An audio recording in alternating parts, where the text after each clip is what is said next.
where Haliburton stands right now for Game 6 is new on SportsCenter. He participated in all our walkthrough stuff.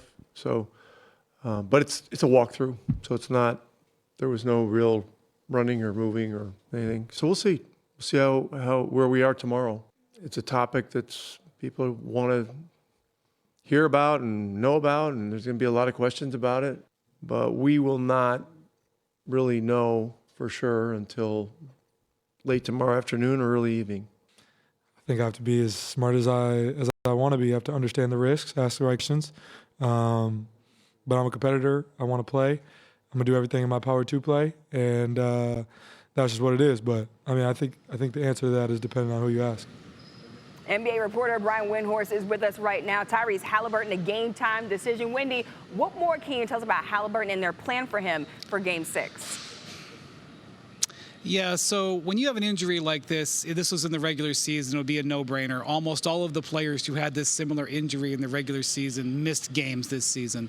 So this is obviously a special case. When you call somebody a game-time decision in the finals in an elimination game, you're really saying that they're going to play because, being right to the line there and not playing, that's something you'd have to sort of grapple with for time to come after that. So I do expect him to get there and try to give it a go. The question is, what is he going to look like? And what the Pacers are going to do is they're going to prepare a game plan where he's a big part of it, and when he's not a big part of it. They weren't able to be ready for that as Game 5 unfolded. But then again, the Thunder will have a game plan ready for it, both cases as well. Yeah, you heard Tyrese Haliburton after Game 5. He said if he can walk, he wants to be out there on the court. All right, Wendy, don't go anywhere. We got more from you in just a bit. We have some new video coming in on SportsCenter. This literally moments ago. Shai Gilgeous-Alexander in Oklahoma City. They are on the court getting some shoot around, trying to get that first title back to Oklahoma City. 1 game away. It's the toughest one to get in closing out a championship, but they feel pretty good. Shai Gilgeous said, look, job's not done yet. That's new on SportsCenter. The cusp of winning is not winning, and the way I see it, winning is all that matters. So it hasn't been fulfilling. We haven't done anything the way I see it, but I've built great friendships along the way. I've had a lot of fun playing basketball, and I think that's where you start. Haliburton's a great player. One thing we know is you don't underestimate great players. So in the case that he plays, we're expecting his best punch. Indiana's a great team. We don't underestimate great teams.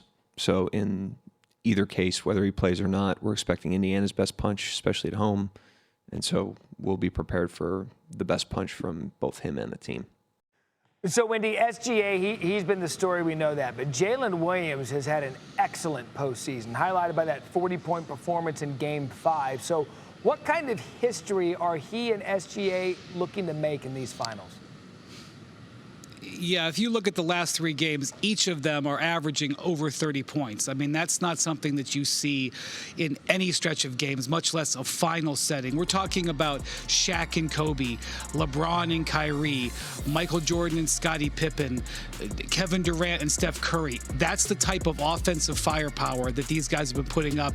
And this is where the series has turned. Their play over the last few games has turned this from a Pacers-controlled series to a Thunder-controlled series. A few minutes ago, Rick Carlisle called Jalen Williams the quintessential modern-day wing because he's able to play at both ends and do so many things. Because I haven't even talked about their defense. I'm just talking about their offense.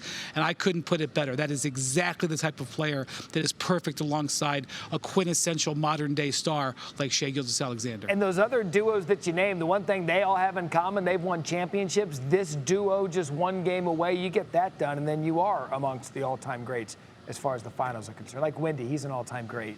5 days, 7 days a week, whatever you want. Thanks, Wendy. I'm questionable. Well, let's take a look back at this series. Tyrese Haliburton nailed a Game 1 dagger with 0.3 of a second left for the Pacers to seal a comeback after they trailed by 15 in the fourth quarter, nabbing a 111-110 victory. Game 2, SGA held his home court, dropping 34 points in a dominant 123-107 win to even the series and improve the Thunder to 5-0 after a loss this postseason.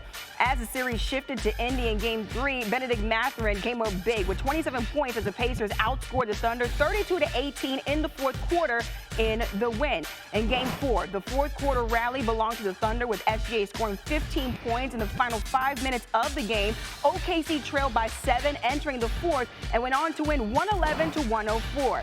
SGA and Jalen Williams dominated in Game 5, dropping 31 and 40 points respectively as the first Thunder duo with 30 or more points each in a finals game for a 120-109 Thunder win. But the question is, can the Thunder take that momentum and turn it into a title?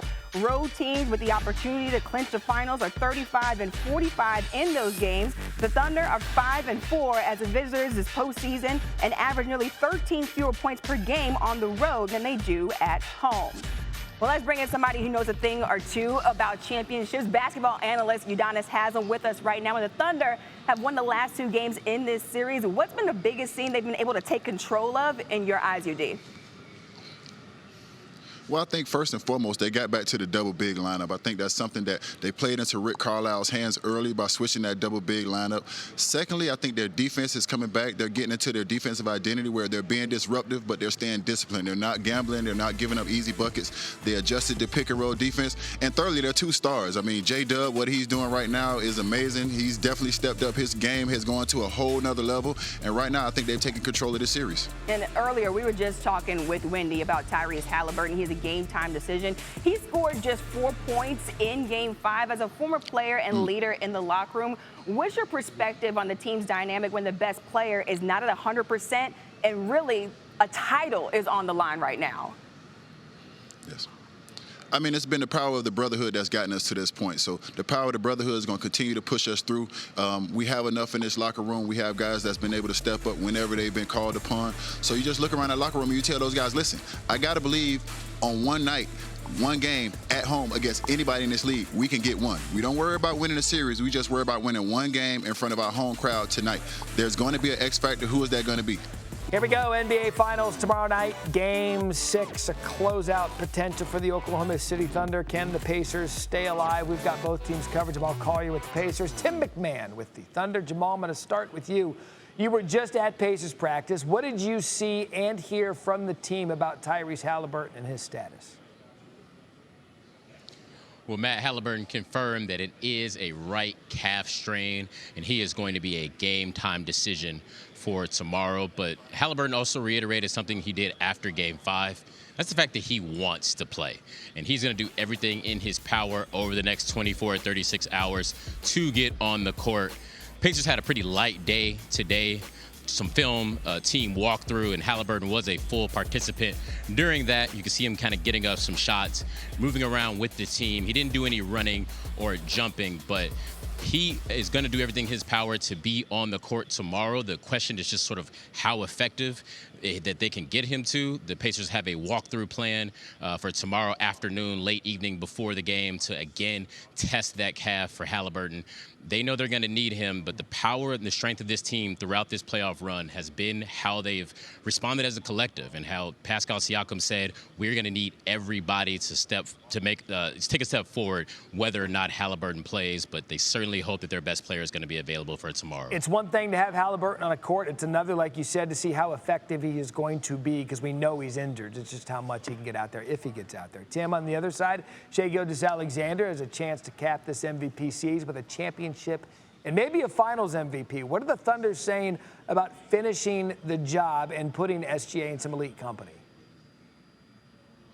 Howdy, Matt. You know, at one point during his press conference today, Mark Daigneault said, I'm not really in a reflective state. That's his way of saying we're not talking about big picture. We're not talking about what ifs, even though they are a game away, a win away from this championship run that would put SGA in incredible historic company. There has not been a finals MVP or an MVP who won finals MVP since LeBron did it twice with the Miami Heat.